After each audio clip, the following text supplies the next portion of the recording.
Noemi, saboteur, complacency, victim. I can hear her footsteps when she reaches the landing. It is as if she knows I am listening and purposefully walks with resounding echoes. Strung so tightly, the nerves in my neck become brittle in preparation. I will not know when, but at some moment tonight the blow will come. It has become as inevitable as my need for sleep. I am the only child by my mother in a home of many wives.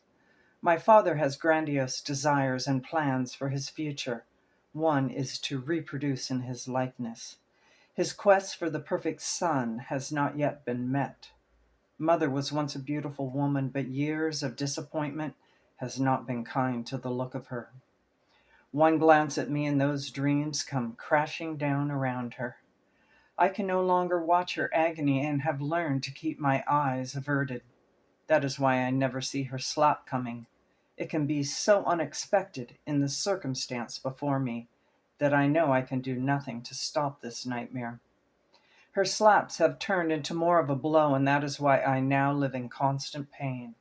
I have bruises on top of bruises and tightness all around my neck.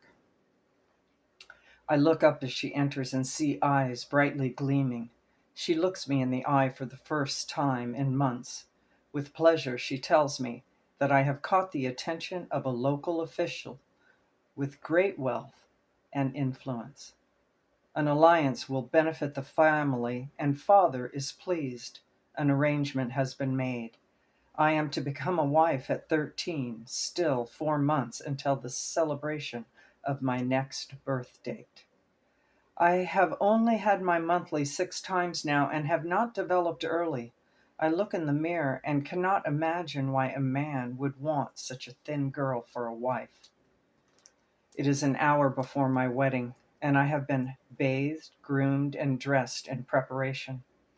Placed in front of the fireplace for effect, I am in wait for my mother's inspection. The footsteps begin again, and I realize this is the last time I will ever hear their approach. The looming unknown future suddenly holds potential for something better. I square my shoulders in preparation for the onslaught of ridicule sure to come. Her critical eye picks up a few small adjustments. The maids have done well and are excused. Stern warnings of misbehavior begins once the door clicks shut. I commit myself to a day of silence so that I do not incur any of these dreadful possibilities. Considering my ineptitude, I have progressed through the ceremony and evening without mishap. Having excused myself to the retiring room for a quick break, I take just a moment in the corner and shut my eyes. The noise from the hall and the great room becomes a buzzing in the background of my mind. I feel a peacefulness settle as I drift on the hope of a better future. Just a prickle begins to pull me from this quiet. Then the loud bang of the door against a chair pulls me harshly awake. Mother has had too much to drink. Feeling rather pleased with herself, she does not realize that she speaks much too loudly. She waxes on about how much she has done for me. I am to be grateful at all times, for it is the job of the wife to please her husband. Having done her duty as a mother, she flips her internal compass and becomes the parent I have endured all these years. Once a verbal tirade runs out of steam, she steps close and delivers the unforeseen blow one last time. A masculine gasp at the door brings a moment of silence. Then I hear the door quietly shut. I look up at my husband and see that same gleam of wickedness that I have witnessed in my mother. I see their eyes meet in understanding. Those in power must maintain their control through force and intimidation. It is understood. It is the way things are. The trembling began deep in the pit of my stomach and soon reached its way to the tips of my toes and fingers. Quaking like a leaf, I catch my reflection as I am escorted from the room. I am a ghost, pale as the moonlight and inconsequential like its beam.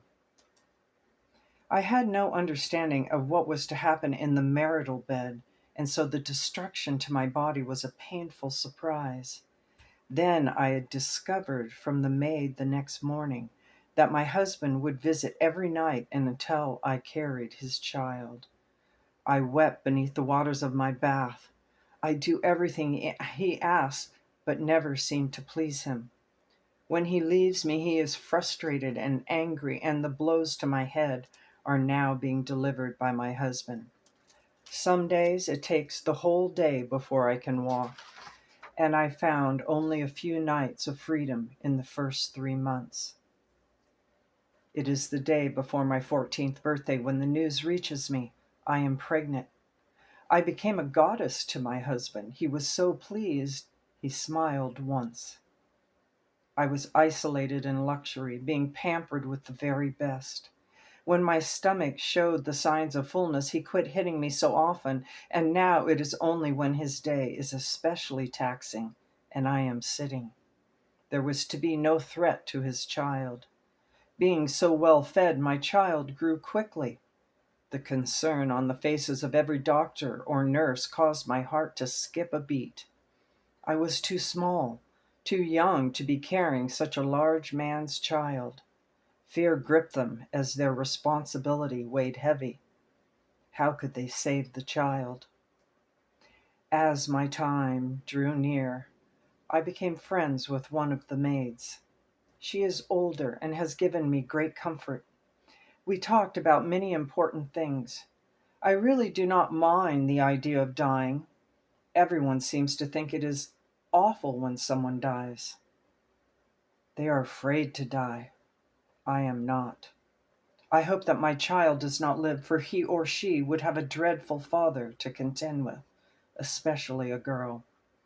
He is a cruel man who should never be blessed with power, for he destroys rather than creates. He cares only for himself, and that greed has brought him these riches and power. I pray that my time here can make amends for some other life where I have done someone wrong. What else could it be? I am 14 and I am dead. Mother and child lost. The gathering room. Noemi. As the screen picture fades, I turn to Raziel in question. My thoughts flow directly and succinctly. Why the children? Why is this still happening? What can we do? Why so much suffering for one so young? Catching the turbulence of my emotions, I bring my attention to my heart. I return to the habit of acceptance and then catch the wave of love. Once centered, I return my attention to Raziel. He directs me to a ball of light that seems to be drawing nearer. Together we watch as the lightning ball illuminates a room with 12 seats placed in a circle. Gently swirling motion begins to change the light into the outline of a human body. The young girl from the picture screen takes the first seat. Her colorful light essence fills the gathering room. It shows the sphere of energy surrounding the entire room. There were soft blues and greens, some yellow and deep maroon, all swirling and creating an all-encompassing light show. I have more questions, and within the space of a moment, the answers appear with clarity. Understanding dawns, and I begin to respect the value of this experience. I see how it is important to the evolution of my soul. A test, a lesson, life. Seeing myself in the young woman, a memory is sparked. Then total recall breaks through. Noemi was a previous life, and the yearning heartache I feel is a deep conviction. No child should be born into any part of our world without the support needed to develop a kind heart and a sound mind. A message burning in my heart to speak the truth to all women of childbearing age. It is a new world, and the old mist to fill up the earth has been achieved. Yes, some things do change. Now is the time for self-responsibility and looking directly at the truth of all things. People or circumstances must be handled with care and honesty. The lies do not work anymore. We all see the truth. We may not ignore the truth before us now that we know. Down that road lies chaos and a repeat of our family's weaknesses. The time is here to wake up. No more sleeping away your life in conflict while pretending you are fine. I now understand why the churning within holds so much influence. To figure it out and share it. All these years of experience brought the truth permanently fixed with the knowing held in my heart. Recognizing my painful neglect and abuse through the course of life served a purpose. It woke me up to this truth. We cannot find the change needed without changing how we raise our children. How can this occur? We humans must find our own true power and remember the truths found within the heart. I turned to Raziel. All had been shared telepathically, and no explanation was necessary. As one, we turned to the screen as a gentleman appeared.